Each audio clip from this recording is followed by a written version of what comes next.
अब ये चीज़ है कि how to select research papers हो गया। हाउ टू सेलेक्ट में मैंने वही चीज़ डिस्कस करनी है कि आपने बेसिकली ईयर आप देखोगे, ठीक है, आप देखोगे कि रिलेटिव आपकी जो टेक्निक है वो कैसे, और मतलब ये लाइक दैट ना। तो आप उसको अगर आप किसी स्पेसिफिक जर्नल को टारगेट करना चाहते हो तो कोशिश करो कि उसी जर्नल के पेपर्स जो है वो आप रीड करो, लिटरेचर में भी ऐड करो, तो दैट वुड बी गुड। ठीक है, अब बात हो रही है how to extract relevant information from the research paper. अच्छा, सबसे पहले इसी रिसर्च पेपर की बात कर लेते हैं जिसमें बेसिकली हम सिर्फ रीसेंट ट्रेंड्स देखना चाह रहे हैं। ठीक है, इसमें आप इंट्रो पढ़ना चाहो तो पढ़ लो, ठीक है, बट लाइक ऑब्जेक्टिव मेथड्स पे आ जाओ। ठीक है, तो मोस्टली जो आपको इन्फॉर्मेशन मिलती है ना वो सबसे पहले तो आपको एब्स्ट्रैक्ट से मिल जाती है। सही है, एब्स्ट्रैक्ट किधर है भाई तेरा? ये है the emergence of large language models and generative artificial intelligence and marked a turning point in health informatics. AI has become a very helpful tool. ये कुछ कहानियाँ हैं। The objective of this paper, यहाँ से the objective of this paper is to synthesise the common concerns and opportunities raised by recent popular reviews on AI and health informatics. समझ आ गया कि इस पेपर में वो कर क्या रहा है। ठीक है, सबसे पहले आपको अगर पेपर के टॉपिक से आइडिया नहीं हो रहा ना कि इसमें क्या बात हुई हुई है, तो आप एब्स्ट्रैक्ट से वो आइडिया ले सकते हो। ठीक है, और राइटअप के हवाले से बताऊं तो एब्स्ट्रैक्ट जो है वो पेपर के बिल्कुल एंड में लिखा जाता है। मतलब we'll discuss the write up later on. ठीक है, anyways the main methodological topics covering in this up-to-date review include traditional AI, Gen AI and LLMs। ठीक है, वो बता रहा है कि हम जो इसमें चीज़ें डिस्कस कर रहे हैं वो ट्रेडिशनल AI, जनरेटिव AI और LLMs की ही डिस्कस कर रहे हैं। इनके अंदर हेल्थ इन्फॉर्मेटिक्स पर क्या क्या काम हुए हैं, रीसेंट ट्रेंड्स क्या हैं वो। ठीक है, the literature search was conducted through the popular academic database Scopus which covers over 100 million records including both computer science and healthcare। Among these popular reviews measured by the number of citations that each one received, clinical decision support, patient care, electronic health records, hospital management and remote patient monitoring are the most monitored healthcare topics। उसने देखो topics भी बता दिए कि कौन कौन से जो है वो पॉपुलर हेल्थ केयर टॉपिक्स हैं। तो अभी आप इन्हीं में से कोई टॉपिक सेलेक्ट करके मे बी उसी के ऊपर आप कर लो recent trends and clinical decision support. फिर उसके अंदर फर्दर आपको जो है वो एक मतलब कि कह लो कि बहुत रेलिवेंट सी आपको मिल जाएगा पेपर। और द मोस्ट ठीक है different from the majority of the existing reviews. ठीक है, अच्छा अब होता क्या है कि एब्स्ट्रैक्ट पढ़ने के बाद आपको आइडिया हो जाता है कि ये पेपर आपका रेलिवेंट है कि नहीं है। ठीक है, यहीं से आपको आइडिया हो जाएगा कि ये पेपर मैंने सेलेक्ट करना है कि नहीं। तो ये जो मैं बता रही थी ना बेसिकली कि ये मैंने इस तरह से अरेंज किए हैं, वो इसी बेस पे अरेंज किए थे एब्स्ट्रैक्ट्स पढ़कर कि ये कौन से पेपर क्लासिफिकेशन पेपर्स हैं, कौन से मेरे काम के हैं, कौन से नहीं। अच्छा, AI में ना जब मैं मोस्ट जो हम काम कर रहे होते हैं ना वो जो मोस्ट पॉपुलर डोमेन्स है ना वो यही हैं, क्लासिफिकेशन और सेगमेंटेशन। तो मैंने क्लासिफिकेशन पर काम किया था। इन मोस्ट केसेस में अपने काम से लाइक रिलेट करके आपको बता रही हूँगी। फॉर एग्ज़ाम्पल, ठीक है, मैंने क्लासिफिकेशन पेपर्स पर काम किया था। क्लासिफिकेशन जो है वो मोस्टली सुपरवाइज लर्निंग टास्क है। ठीक है, तो मोस्टली सही है। तो मैंने काम किया हाइपर स्पेक्ट्रल इमेजेस पर, HSI पर। ठीक है, hyper spectral images RGB images की तरह नहीं होती हैं, ये डिफरेंट होती हैं। ठीक है, तो इनके ऊपर जो क्लासिफिकेशन पेपर्स मेरे ने जो मोस्टली स्टडी किए ना ये सारे, ठीक है, ये बिल्कुल रीसेंट थे। 2025 में मैंने स्टार्ट की थी, 2025 से 2026 तक के हैं। ठीक है, उनके ऊपर मोस्टली जो HSI पे काम हुआ था ना वो हुआ था सुपरवाइज लर्निंग के थ्रू। ठीक है, तो सुपरवाइज लर्निंग के थ्रू जो है वो कुछ हाइपर स्पेक्ट्रल इमेजेस के अंदर ना, जैसे RGB के अंदर 3 चैनल्स होते हैं ना, 1 2 3 रेड ग्रीन ब्लू। ठीक है, 3 चैनल्स होते हैं। हाइपर स्पेक्ट्रल के अंदर 32 से लेके हंड्रेड्स ऑफ चैनल्स हो सकते हैं। ठीक है, तो मतलब ये कि 4 ऑनवर्ड्स मल्टी स्पेक्ट्रल होते हैं, 4 से 32 आई थिंक कुछ इस तरह, और हाइपर स्पेक्ट्रल होते हैं हंड्रेड्स के हिसाब से। ठीक है, इसमें 204 आई थिंक हाईएस्ट था बैंड्स मेरे डेटा सेट्स में। ठीक है, तो क्या होता है कि हाइपर स्पेक्ट्रल के अंदर बहुत सारे बैंड्स होते हैं। तो अब इन बैंड में से कौन से इंपॉर्टेंट इन्फॉर्मेशन कैप्चर कर रहे हैं, कौन से नहीं, इसके लिए हमें DR डायमेंशनैलिटी रिडक्शन एल्गोरिदम लगाना पड़ता है। डायमेंशनैलिटी रिडक्शन क्या करता है कि इन जैसे 200 बैंड्स में से एक कॉम्प्रेस्ड रिप्रेजेंटेशन लर्न करता है। ठीक है, ये क्या होता है कि इसकी डायमेंशनैलिटी 3 से लेकर जितनी भी आप रखना चाहो, मैंने 32 रखी थी। ठीक है, 3 से 32 तक हो सकती है। सही है, तो जितनी भी आप रखना चाहो, ये 1 भी हो सकती है, डजेंट मैटर। तो जब आप उसको इन 200 बैंड्स को कॉम्प्रेस करके 32 में लेके आते हो ना, तो वो आपको इंटेलिजेंट डिसीजन मेकिंग करनी होती है। आपको नहीं पता कौन सा इंपॉर्टेंट है आउटपुट के लिए, कौन सा नहीं, तो वो बैक प्रोपोगेशन के एल्गोरिदम से आप इम्प्रोवाइज़ करते हुए ये काम कर सकते हो। लेकिन वो जो काम अब मोस्टली जो काम हुआ था ना, वो ये था कि PCA एक टेक्निक है जिसके थ्रू हम ये काम कर सकते हैं। लेकिन ये क्या करती है कि ये non linear capture non linear जो रिप्रेजेंटेशन है उनको कैप्चर नहीं कर पाती, और मोस्ट रिसर्चेस में PCA यूज़ हुआ था। तो माय क्वेश्चन वाज कि भाई PCA क्यों, जब हमें पता है कि हाइपरस्पेक्ट्रल की टोटल स्ट्रेंथ ही लाई करती है उसकी नॉन लीनियरिटी में। यानी क्या हो रहा है कि एक पिक्चर यूँ है ना, ये इसकी स्पेशल बैंड स्पेशल रिप्रेजेंटेशन है, ठीक है, कि कौन सा पिक्सल किससे रिलेटेड है, कितना ब्ला ब्ला ब्ला ब्ला ब्ला, ये स्पेशल रिप्रेजेंटेशन होती है। On the other hand spectral representation होती है जो कि इस डायरेक्शन में एक्सटेंड करती है, ठीक है। RGB के केस में वो 3 चैनल्स होते हैं, red green blue. Hyper spectral के केस में वो अनलिमिटेड चैनल्स होते हैं, ठीक है, अनलिमिटेड से मुराद 204 तक, मतलब लिमिटेड होते हैं, पर होते बहुत ज़्यादा हैं, ठीक है। तो इसकी तो ट्रू स्ट्रेंथ लाई ही इसमें करती है ना, इन स्पेक्ट्रल बैंड्स में, वरना हम RGB इमेजेस ही ना ले लें, ठीक है।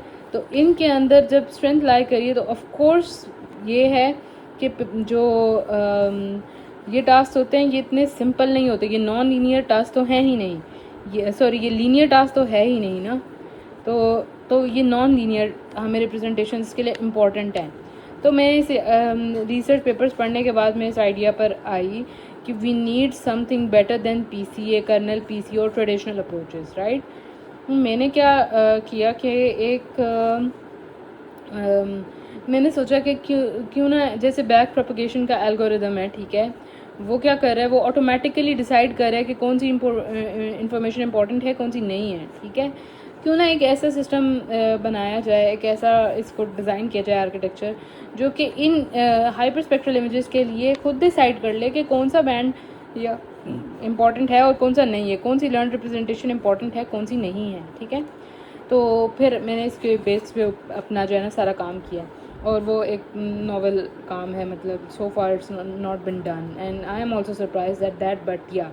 तो basically when you start you don't know, so you start with like the क्या कहते हैं दिस थिंग ना, लिटरेचर रिव्यू, ठीक है। लिटरेचर रिव्यू में अब यू नीड टू आइडेंटिफाई कि आपका गोल क्लासिफिकेशन है, सेगमेंटेशन है, AI के उनमें बता रही हूँ, बाकी साइबर वगैरह का मुझे आइडिया नहीं है कि क्या क्या होते हैं उनके सब डोमेन्स, ठीक है। क्लासिफिकेशन आपका गोल है, सेगमेंटेशन आपका गोल है, कोई लाइट वेट आर्किटेक्चर आपका बनाना आपका गोल है, क्योंकि लाइट वेट में ये है कि वो डायरेक्टली जैसे स्मार्ट डिवाइसेस हैं, कैमरा के अंदर आप बहुत हैवी मॉडल तो जो है वो अटैच नहीं कर सकते ना, कैमरा की इतनी प्रोसेसिंग पावर नहीं होती, ठीक है। तो अगर आप चाहते हो कि CCTV कैमराज जो हैं वो इंटेलिजेंटली कुछ डिसीजंस लें, तो of course you need to design an AI model that is lightweight, that can be integrated into the camera easily, ठीक है, without having to have like advanced hardware and पूरे GPUs and something like that, ठीक है। तो आप वो light weight architecture बनाना चाहते हो, या आप एक्सप्लेनेबिलिटी पे काम करना चाहते हो, क्योंकि जैसे इन मेडिकल साइंसेज एक्सप्लेनेबिलिटी की बहुत ज़्यादा वैल्यू है, ठीक है, क्योंकि you know doctors need to have an understanding कि AI ने इस को ट्यूमर कंसिडर किया है, तो किस किस बेस पर ट्यूमर कंसिडर किया है। तो जो एक्सप्लेनेबल AI की अपनी एक वैल्यू है, सही है। जनरेटिव AI पे काम करना चाहते हो जिस पर भी, ठीक है, तो वो आपका गोल आप साथ साथ, मतलब these all these steps are like integrated with each other. लेकिन how to select the research papers में फिर आप ये चीज़ें कंसिडर करोगे, ठीक है। और देखोगे कि क्लासिफिकेशन पेपर्स हैं, जैसे यही मेजर इसमें यही है कि आप एब्स्ट्रैक्ट्स रीड करके उनको जो है वो लाइक उनको डिवाइड कर दो कि डिफरेंट फोल्डर्स में according to your understanding and all, ठीक है। फिर उसके बाद बात आती है हर एक आर्किटेक्चर एक पेपर को डिटेल स्टडी करने का। अभी मैं कोई भी रैंडम अपना पेपर खोलती हूँ, और मैं अपने पेपर्स इसीलिए खोलूँगी क्योंकि ऑफ कोर्स मुझे इनकी अंडरस्टैंडिंग है, ठीक है। अब आप क्या करते हो कि अब जब आपने एक प्रॉपर इस पेपर को रीड करना है और इसमें से गैप्स लिमिटेशंस आइडेंटिफाई करनी है, तो which parts I would skip the abstract part, I would skip the introduction part, ठीक है। आई सिंपली गो विद, या इंट्रोडक्शन का जो लास्ट पैराग्राफ होता है ना ये वाला, उसके अंदर ना कहीं इन्होंने अपना जो मेथोडोलॉजी होती है वो बताई हुई होती है, तो it's good to read it, क्योंकि वो एक पूरे मेथोडोलॉजी की पूरी डिटेल डिस्क्रिप्शन से पहले ये एक जो है वो आपका माइंड सेट प्रिपेयर हो जाएगा कि आप बेसिकली इस पेपर में देखने के वाले होते हैं. Core contribution of this studies are as follows. We designed a flexible and efficient centre enhance spatial attention module specifically for hyperspectral image feature extraction. ठीक है, this module can be easily integrated into various models, enhancing focus on areas around the center pixel while considering global spatial information. We introduce morphological convolution to replace the traditional linear layer feature extraction mechanism.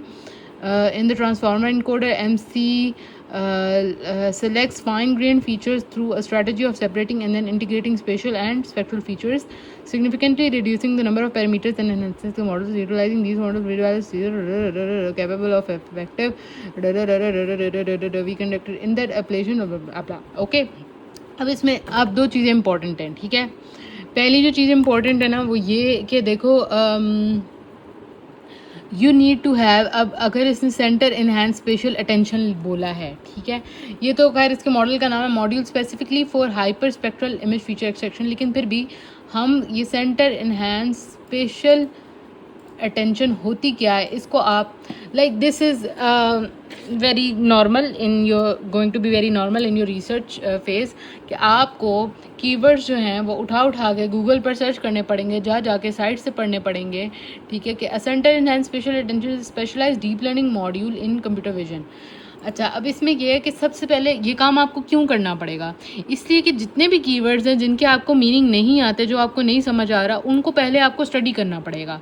ठीक है, अगर आपको पता नहीं है कि वो चीज़ क्या है तो आप उसको रिप्रोड्यूस कैसे करोगे, उस आर्किटेक्चर को समझोगे कैसे, आपके तो ऊपर से गुजर जाएगा, आपको समझ ही नहीं आएगा कि इसमें रिसर्च में गैप क्या है. ठीक है, अब आप क्या करते हो मोस्टली जो है वो ये कि इसी तरह से कीवर्ड्स पकड़ के ना जो चीज़ें आपको नहीं समझ आ रही उनको आप सर्च करते हो और उनको स्टडी करते हो. ठीक है, जब आपने इनको थोड़ा बहुत स्टडी कर लिया ना, मॉर्फोलॉजिकल कन्वोल्यूशन क्या है, चलो जी let's see.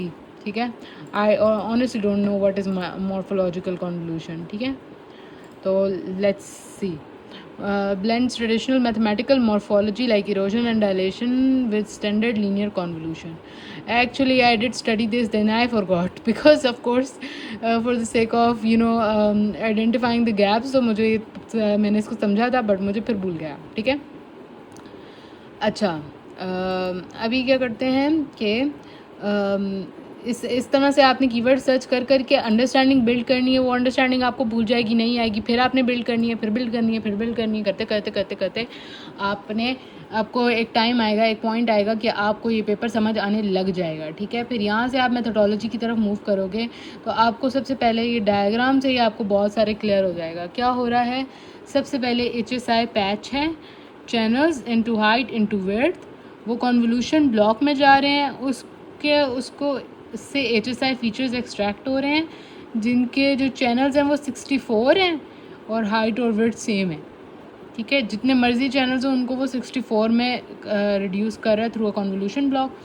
Then an embedding block के अंदर क्योंकि बेसिकली ट्रांसफार्मर का जब हम डालते हैं तो हमें एम्बेडिंग्स ऐड करनी पड़ती हैं. ठीक है, तो वो आपको कुछ जो है वो कुछ आर्किटेक्चर्स पहले से पढ़ने भी पड़ेंगे. ठीक है, फिर embedding CLS token, okay, positional embedding. ये बेसिकली एम्बेडिंग क्या करती है कि हेल्प करती है ये आइडेंटिफाई करने में कि किस पैच की कौन सी पोजीशन है. ठीक है, क्योंकि हम एक साथ तो पूरी इमेज नहीं भेज रहे होते, HSI सीन बहुत ज़्यादा एक्सटेंसिव भी होता है, वैसे भी हम सिंपल इमेजेस भी समटाइम्स पैचेस में भेज रहे होते हैं, तो कौन सा पैच की क्या लोकेशन है ट्रांसफार्मर जो है वो याद नहीं रख सकता, उसके लिए एम्बेडिंग उसको चाहिए. एम्बेडिंग के लिए CLS टोकन होता है और ये एम्बेडिंग उसने प्रॉपर अप्लाई की है.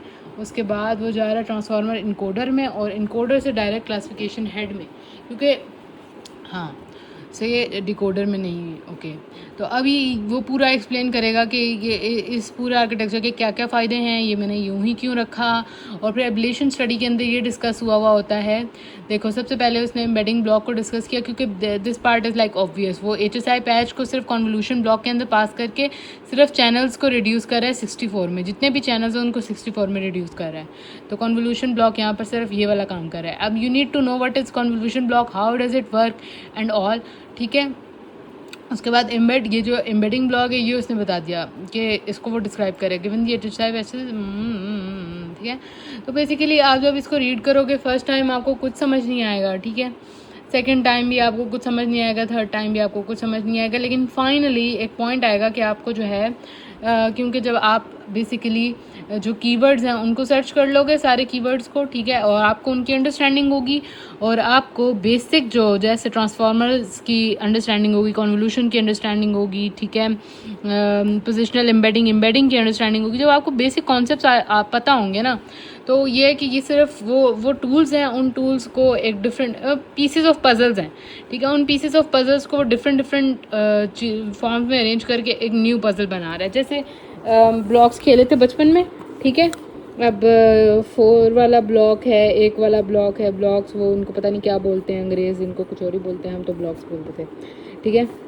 ये 6 वाला है, 8 वाला है, ठीक है, जो भी है, इस तरह के जो ब्लॉक्स होते थे, ठीक है, उनको हम प्ले करते हुए इंडिविजुअली हमें पता हो कि इस ब्लॉक का क्या पर्पज़ है, इस ब्लॉक का क्या पर्पज़ है, इस ब्लॉक का क्या पर्पज़ है, फिर हम इनको तोड़ के न्यू एक कुछ भी बना लेते हैं। तो research is basically like that, ठीक है। और मैं जो पॉइंट ऑफ व्यू बता रही हूँ, मैं वो एकेडेमिया पॉइंट ऑफ व्यू बता रही थी अभी तक, ठीक है, रिसर्च का।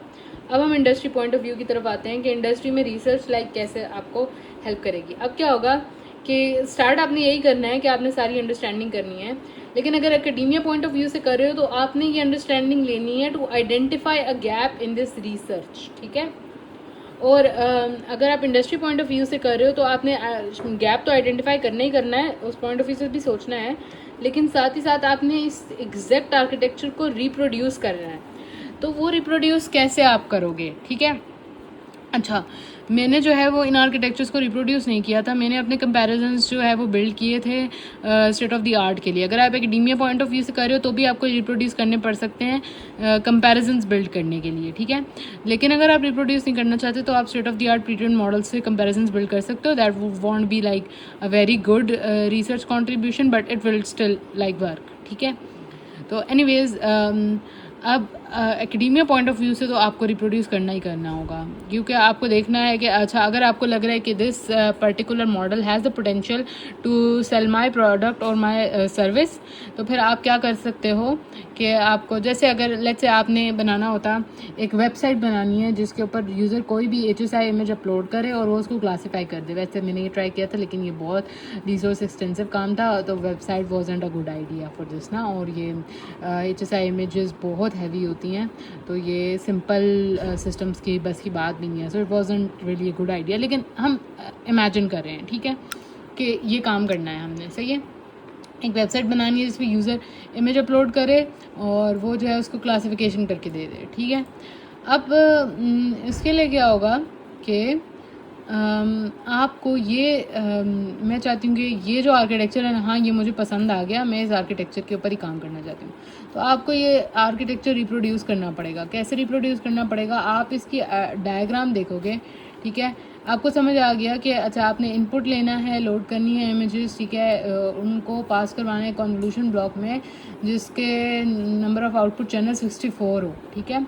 एक 2D कॉन्वोल्यूशन आप लेयर लगाओगे, उसके अंदर 64 चैनल्स होंगे, हाइट विड्थ सेम ही रखोगे, और फिर आगे कंटिन्यूड मैं अभी नेक्स्ट वीडियो में करती हूँ।